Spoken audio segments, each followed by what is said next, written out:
بات یہ ہے کہ ہم اس فلسفی کو سمجھ نہیں پا رہے.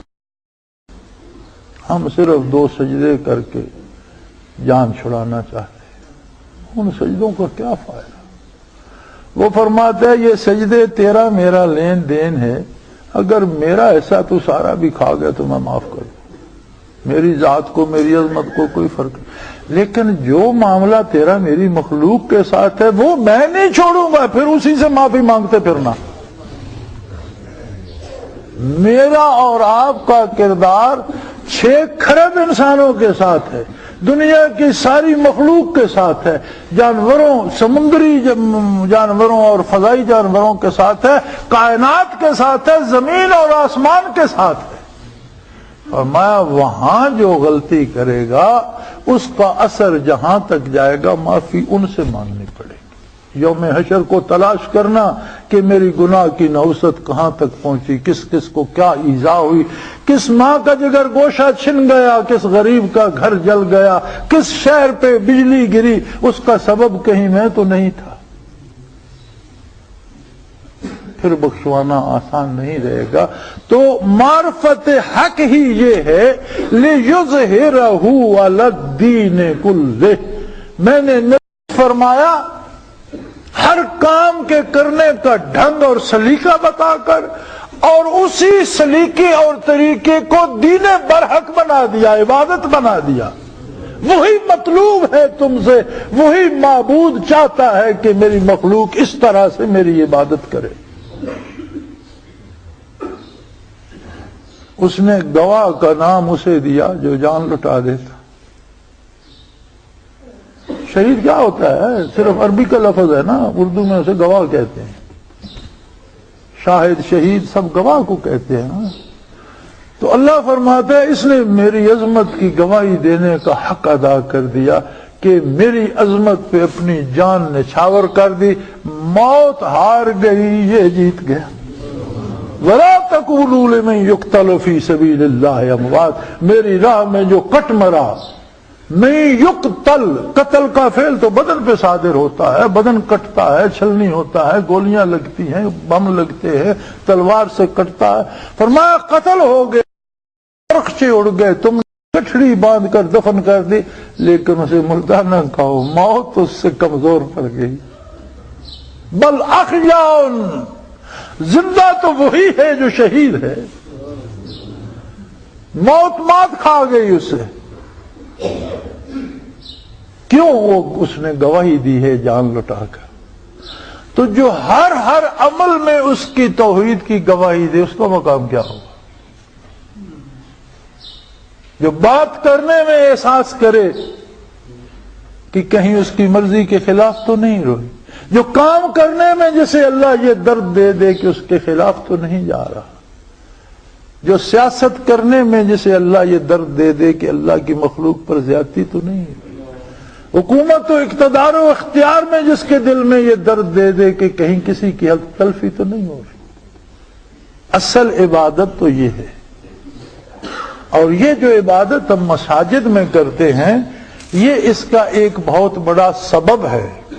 ہمیں الجھا دیا گیا ثواب کے بکھیڑوں میں. ثواب ملے گا. اب یہ کوئی نہیں بتاتا وہ ثواب ہے کیا، کوئی لیکوڈ ہے، کوئی ٹھوس ہے، کوئی مایع ہے، کوئی گیس ہے، کوئی پہننے کی چیز ہے، کوئی کھانے کی چیز ہے، کوئی مکان کی طرح. کیا ہے ثواب؟ کیا ہے؟ میں نے آج تک ثواب کی ڈیفینیشن نہیں سنی. بتاتے ہی کوئی نہیں ثواب ہے کیا. بھئی ثواب ملے گا ٹھیک ہے، لیکن جب قرآن سے ہم نے پوچھا ثواب کیا ہے تو قرآن نے جو کافروں کو سزا ملے گی اسے بھی ثواب قرار فرمایا. هل ثوب الکفار ما كانوا يفعلون. کافروں کو اور کیا ثواب ہوگا؟ جو کرتے تھے وہی، جو ان کا کرتوت تھے وہی ان کا ثواب بن جائے گا. قرآن نے ہمارا ترا نکال دیا. اس نے کہا بھائی جو کافر کرتوت کرتا ہے اس کا جو بدلہ اسے ملے گا وہ ثواب ہے.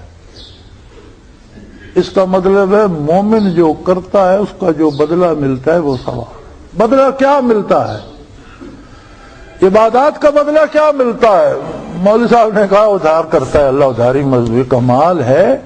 اللہ کا رسول اللہ کے حکم سے ہمیں حکم دے رہا ہے کہ کسی سے کام کرواؤ مزدوری کرواؤ تو اس کا پسینہ خشک ہونے سے پہلے مزدوری دے دو. کیا دیتا ہے؟ ان الصلاۃ تنہی عن الفحشاء والمنکر.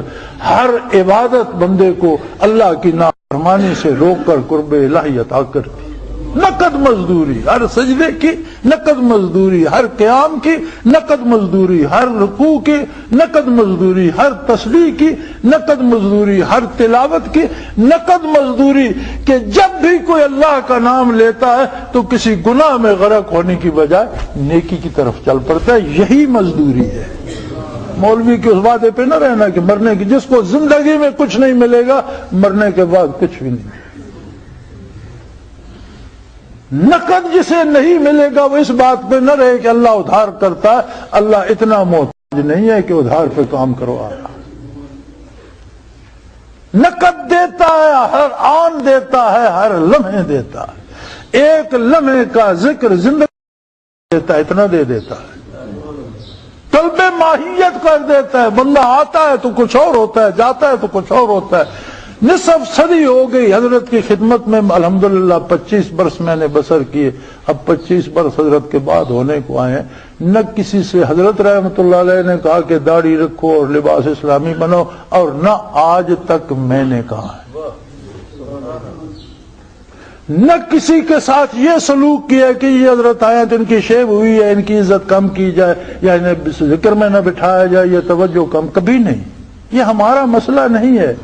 ہمارے پاس اللہ کی امانت ہے، اللہ کے نبی کی امانت ہے، برکات نبوت ہے، اور ہر مسلمان کا اس پر حق ہے. وہ گناہگار ہے یا نیک، وہ داڑھی مناتا ہے یا رکھتا ہے، وہ پتلون پہنتا ہے یا سلوار، یہ ہمارا مسئلہ نہیں ہے. یہ اس کا مسئلہ ہے اور اس کے رب کا مسئلہ ہے. لیکن وہ اللہ کا نام اندر جاتا ہے تو اندر نہیں، بندہ باہر سے بھی جب دوسری دفعہ آتا ہے تو وہ ایک اور انسان ہوتا ہے. یہاں اسے کوئی نہیں کہتا. ہم نے کبھی کسی سے نہیں کہا تم بریلوی ہو، دیوبندی ہو. دیوبند ایک مدرسہ آج سے 100 سال پہلے بنا تھا. بریلی اس سے 20 سال بعد بنا تھا. تو جب بریلی اور دیوبند میں مدرسے نہیں تھے تب لوگ کیا تھے؟ تب بھی تو مسلمان تھے.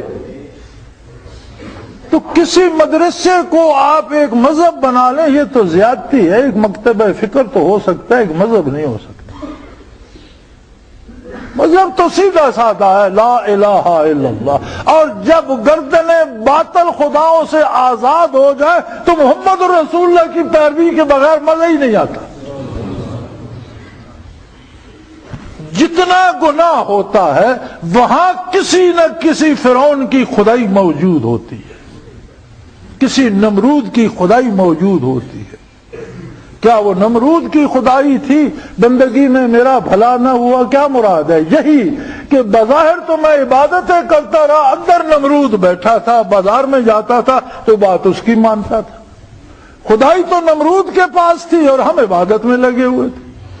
اس عبادت کا کیا فائدہ کہ جب خدائی نمرود کے ہاتھ میں ہے، سیاست نمرود کے ہاتھ میں ہے، معاشرت نمرود کے ہاتھ میں ہے، آپ کی تعظیم نمرود کے ہاتھ میں ہے، تو پھر عبادت کو کیا کرتے ہو میرے بھائی؟